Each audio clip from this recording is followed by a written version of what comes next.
रमज़ानुल मुबारक के रोज़े हम पर फ़र्ज़ हुए, इससे पहले भी फ़र्ज़ था, जैसा कि कुरान कह रहा है। कुरान कह रहा है या अय्युहल्लज़ीना आमनू कुतिबा अलैकुमुस्सियाम कमा कुतिबा अलल्लज़ीना मिन क़ब्लिकुम लअल्लकुम तत्तक़ून।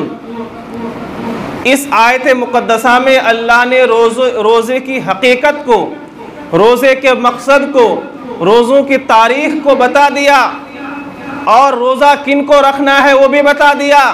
या अय्युहल्लज़ीना आमनू, वो लोग जो ईमान वाले हैं, बेईमानों पर रोज़ा नहीं है।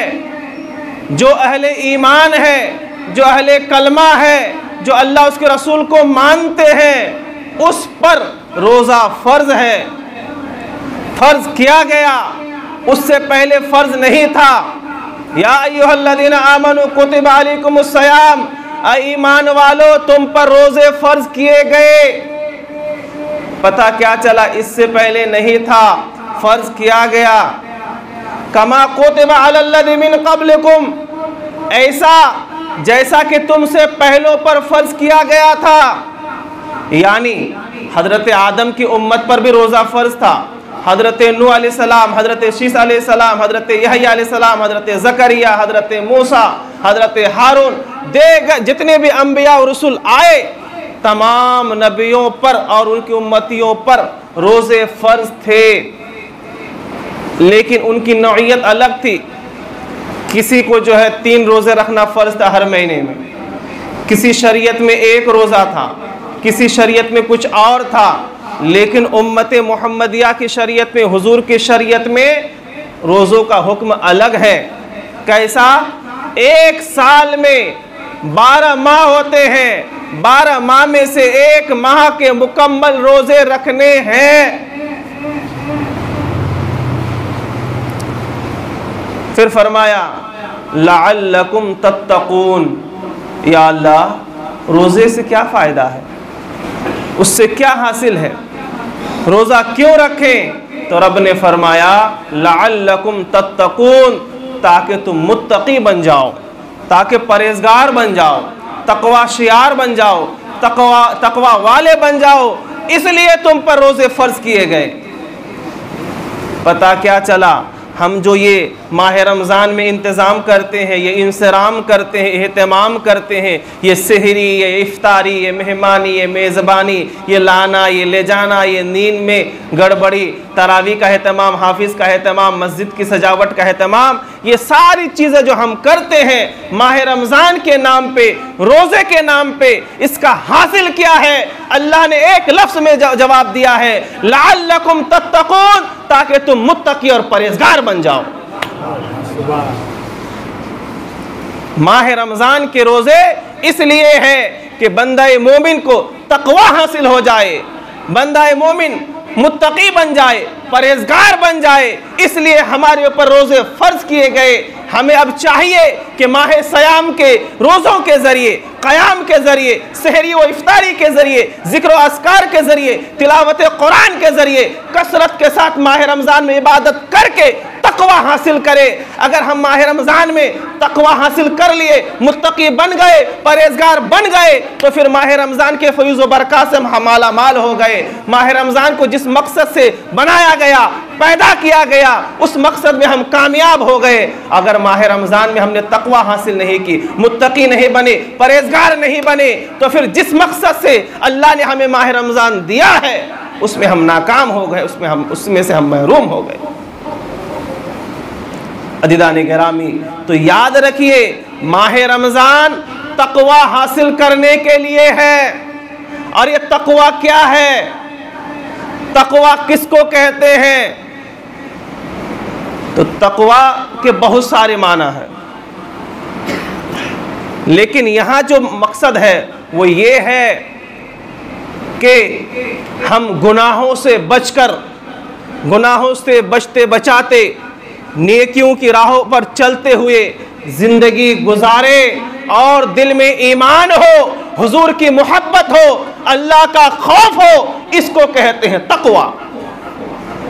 अल्लाह से डरना, अल्लाह का खौफ रखना, मासियत से बचना, गुनाहों से बचना, नेकियों की तरफ बढ़ना, हुजूर की मोहब्बत का शमा दिल में रोशन करना, शरीयत पर अमल करना, सुन्नतों पर अमल करते हुए जिंदगी गुजारना, इसको कहते हैं तकवा। और अल्लाह ने माह सियाम इसलिए ही दिया है कि हम तकवे पर चले, तकवा हासिल करें, मुत्तकी और परहेजगार बने।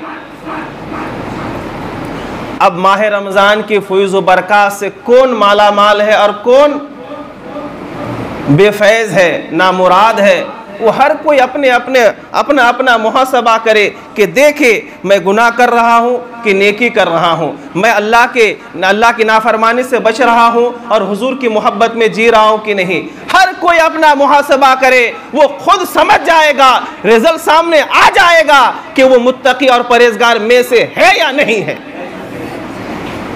जिसके मन में, जिसके दिल में अल्लाह का खौफ हो, आखिरत की फिक्र हो, कब्र का ख्याल हो, महशर में जवाब देने का ख्याल हो, वो मुत्तकी और परहेजगार है।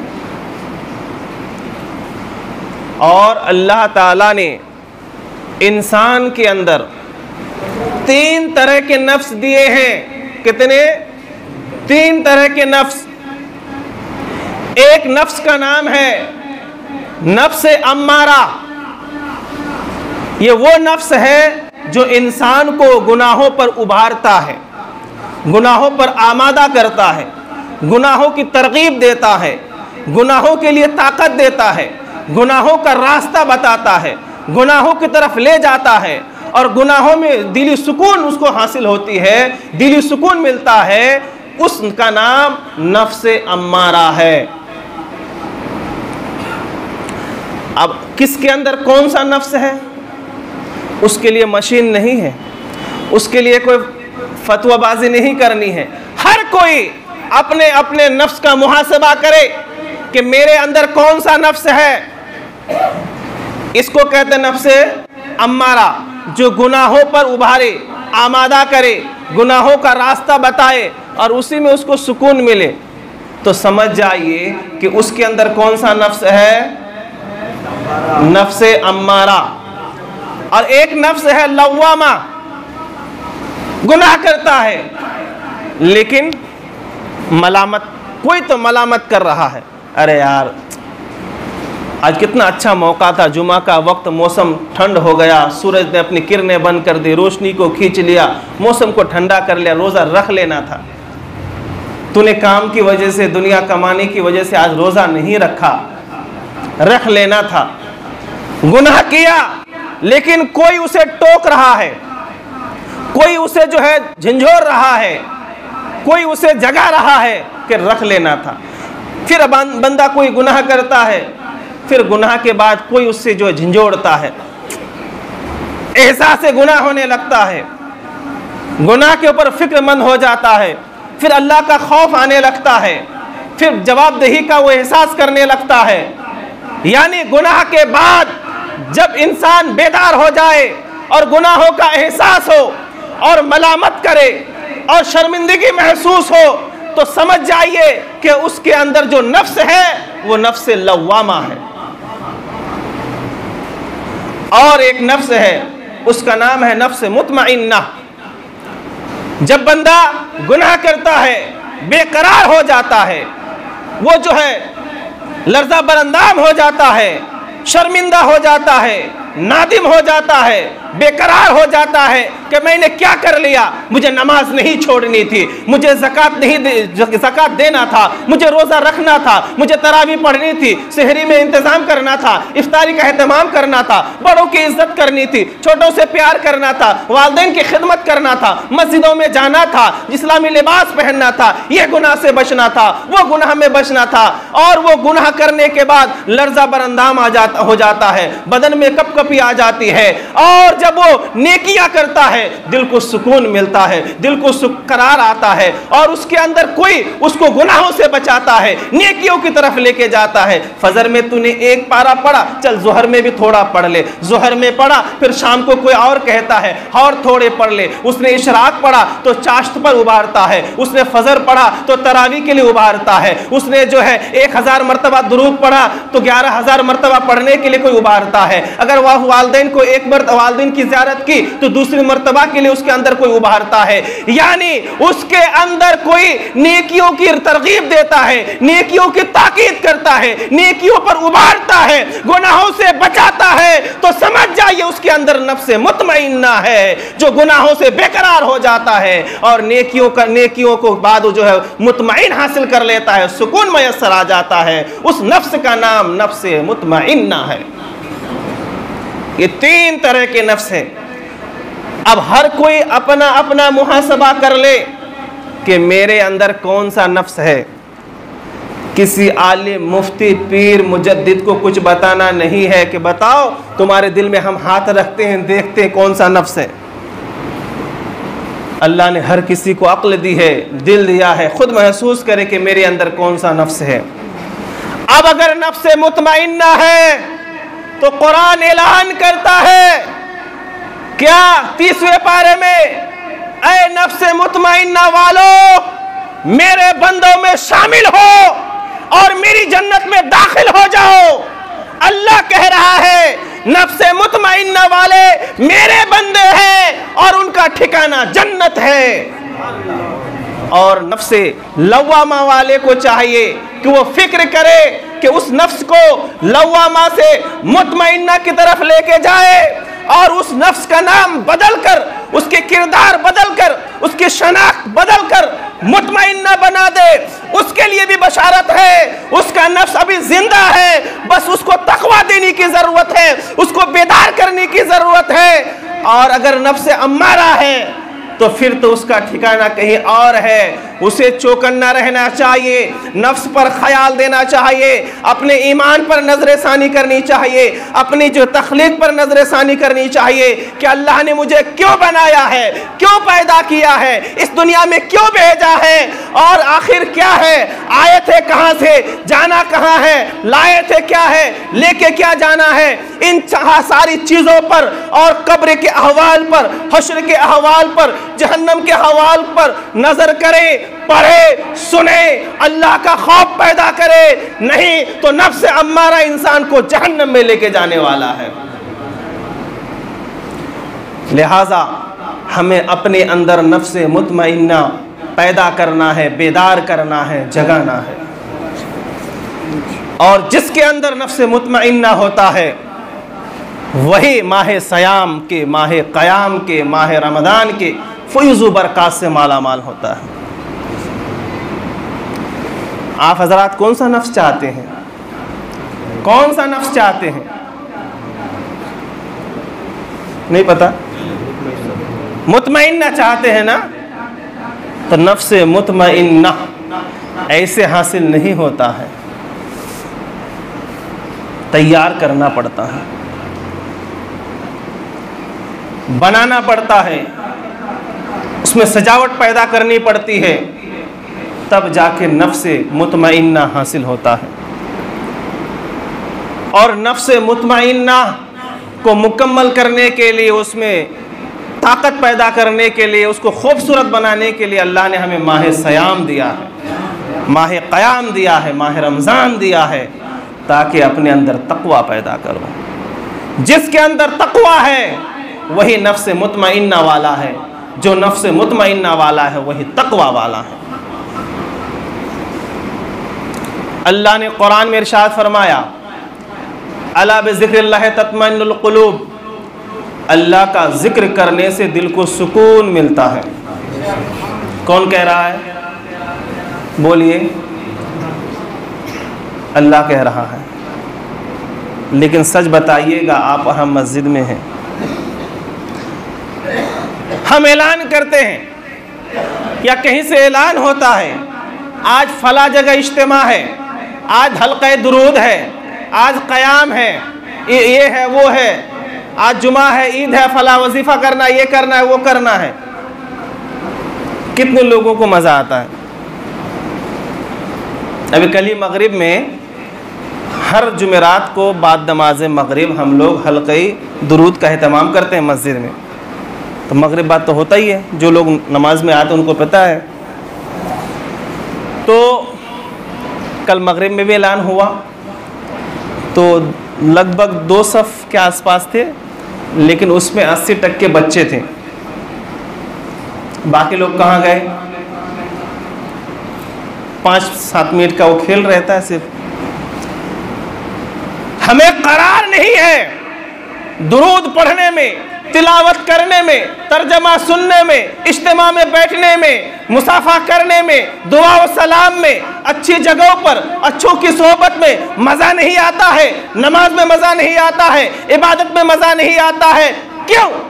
जबकि कुरान कहता है अल्लाह के जिक्र में दिल को सुकून मिलता है, करार मिलता है। बीपी अगर 200 हो गया है अल्लाह के जिक्र से 80 और 120 हो जाता है। अगर शुगर बढ़ गया है तो अल्लाह के जिक्र से शुगर घट जाता है, टेंशन कम हो जाता है, माइंड फ्री हो जाता है। फिर हमारा टेंशन बढ़ा हुआ है, हम फिक्रमंद है, हमें करार नहीं, सुकून नहीं।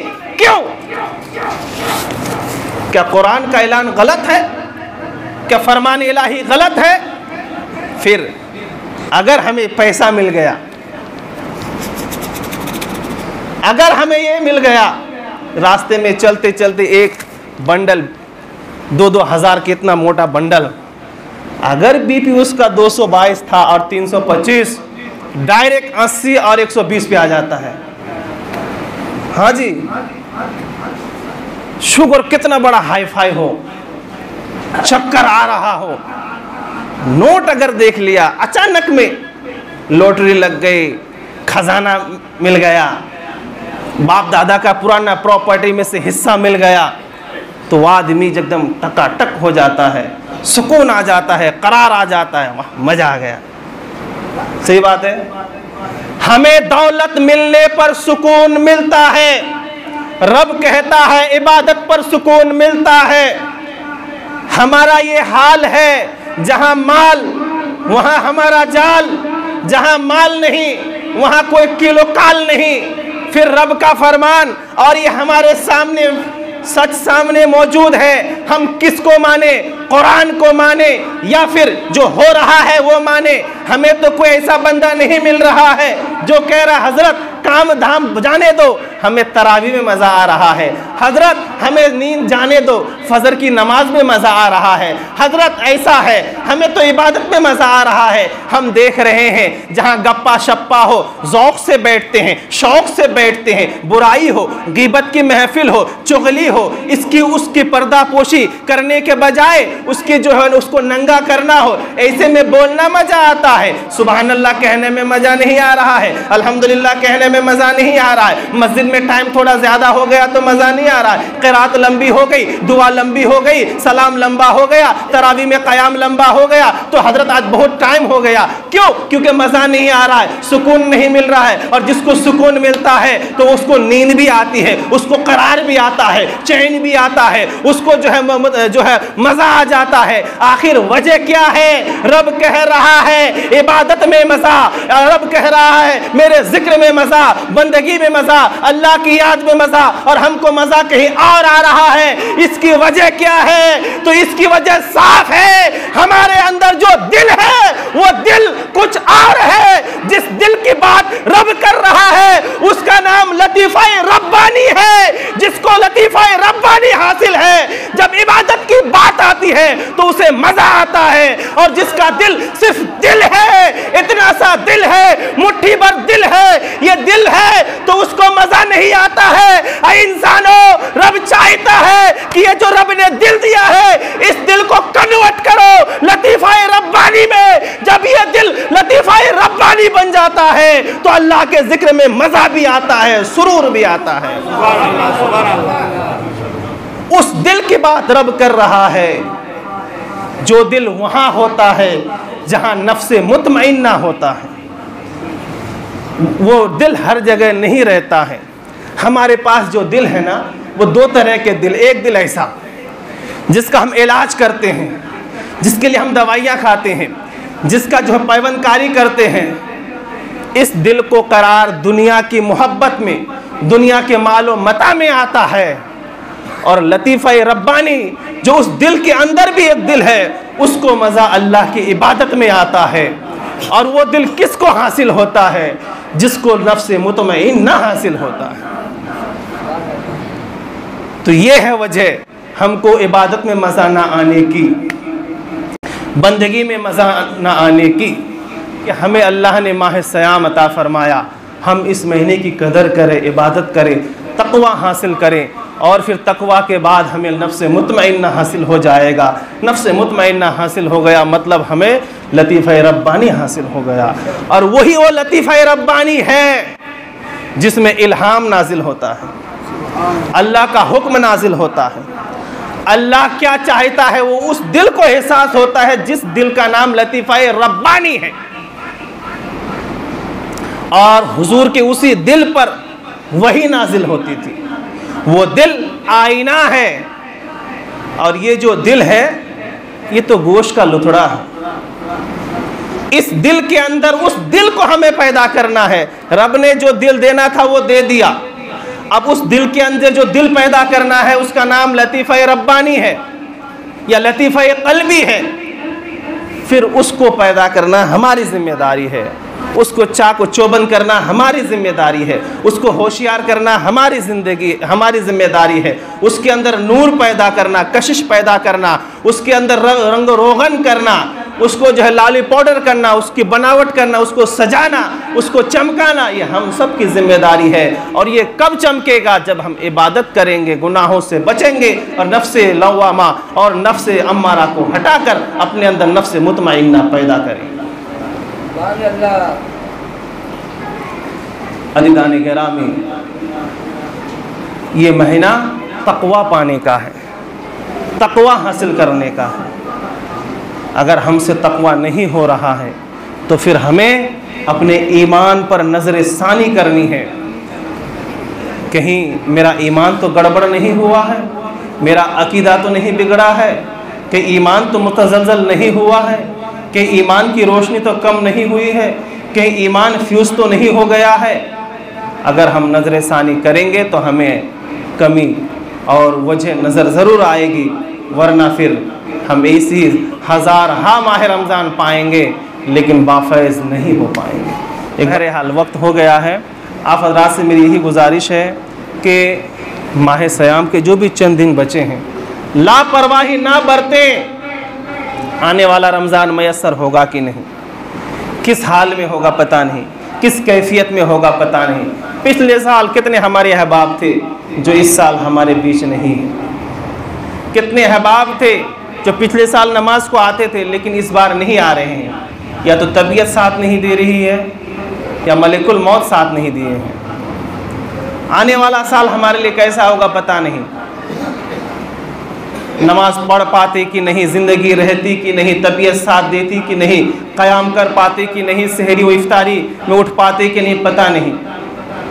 जो वक्त मिला गनीमत समझे, कदर करें और इस रमज़ान को माह रमज़ान अपनी ज़िंदगी का आखिरी समझें, क्योंकि आने वाले दिन का किसी को भरोसा नहीं है। इबादत इस तरह से करो कि उस इबादत को अपनी ज़िंदगी का आखिरी इबादत समझो, तो फिर लुत्फ़ आता है। जो भी चंद दिन बचे हैं दिल खोल के इबादत करें, अल्लाह को राज़ी करने की कोशिश करें। इंशाअल्लाह ये ज़लज़ले भी नहीं आएंगे, ये भूकंप भी नहीं आएगा, ये टकला टुकला भी गायब हो जाएगा, हमारी मस्जिद भी महफूज रहेगी, हमारे मदरसे भी महफूज होंगे, हमारी खानकाएँ भी महफूज रहेगी। हम इसको उसको कहते हैं, ये साहब आ गया, वो साहब आ गया, ये आ गया, वो तो वो है, लेकिन हम क्या हैं, हमारे किरदार क्या है उसका छोड़िए। हमारा मुहाफिज रब है, हमारा मोइन और मददगार अल्लाह है, हमारा निगहबान वो है, हमें रोज़ी देने वाला वो है, औलाद देने वाला वो है, हमारी मसाजिद की भी हिफाजत करने वाला वो है। हमें अल्लाह पर भरोसा होनी चाहिए, उसकी कारकर्दगी पर भरोसा होनी चाहिए, वो कारसाज है, हमें उसके ऊपर यकीन होनी चाहिए। हमारे किरदार जब दुरुस्त होंगे तो हमें फिर किसी से डरने की ज़रूरत नहीं होगी, और हमारे किरदार जब ख़राब होंगे तो हमें डरना रहता है।